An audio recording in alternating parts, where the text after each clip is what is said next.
It's hard to believe, but December 2024 is already here. Let's take a look at what the Greater Lynchburg, Virginia market did in November. Now, as you can see, there's a lot to cover. Everything from inventory levels to asking prices versus sold prices, interest rates, and most importantly, what all this means to you. If you're not watching this on YouTube, you might miss out on some important details. Head over to my YouTube channel for the full breakdown, and while you're there, don't forget to subscribe so you don't miss more educational real estate content.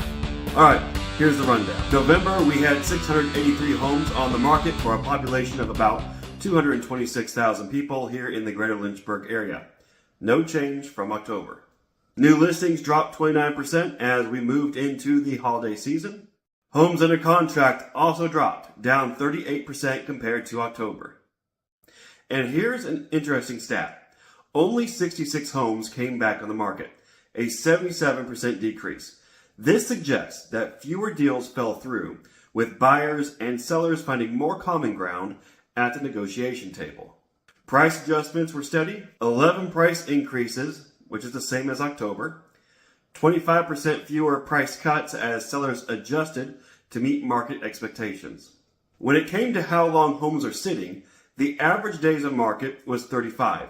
And the median was just 13 days.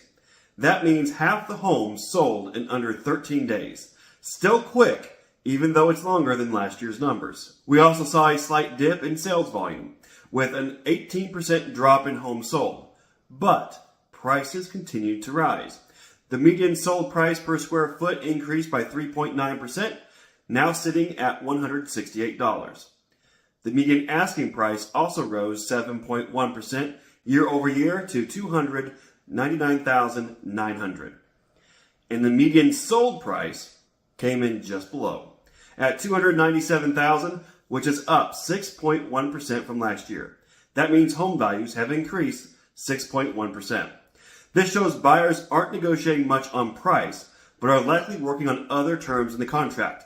That's why you need a pro in your corner. If you're FSBOing your listing, then you're putting yourself up against a pro who knows all 49 different ways to take advantage of the purchase contract without lowering the price tag. In other words, you may get what you're asking, but you won't net it if you don't catch those terms. And there will be terms. I promise you that. Now let's talk about interest rates. They rose again, now sitting at 6.81%, close to the 50-year median of 709. For context, this takes us back to 1998 levels. That said, the front-end ratio, or the portion of income going towards housing, is at 23%, below the 30% house poor benchmark. This is healthy, but rising costs for everyday items like groceries and now holiday shopping can make homes feel higher than what they actually are.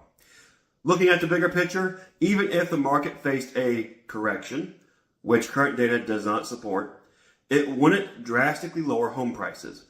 Waiting for a crash could mean missing out on opportunities to act. And remember this, home prices are based on supply and demand.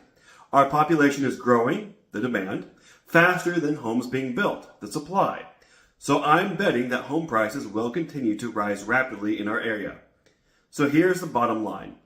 For buyers, winter means less competition. That's a good thing. Prices are rising and waiting may cost you more. Buy now and refinance when rates drop. After all, many homeowners have done that successfully in the past, myself included. So remember the phrase, date the rate, marry the house.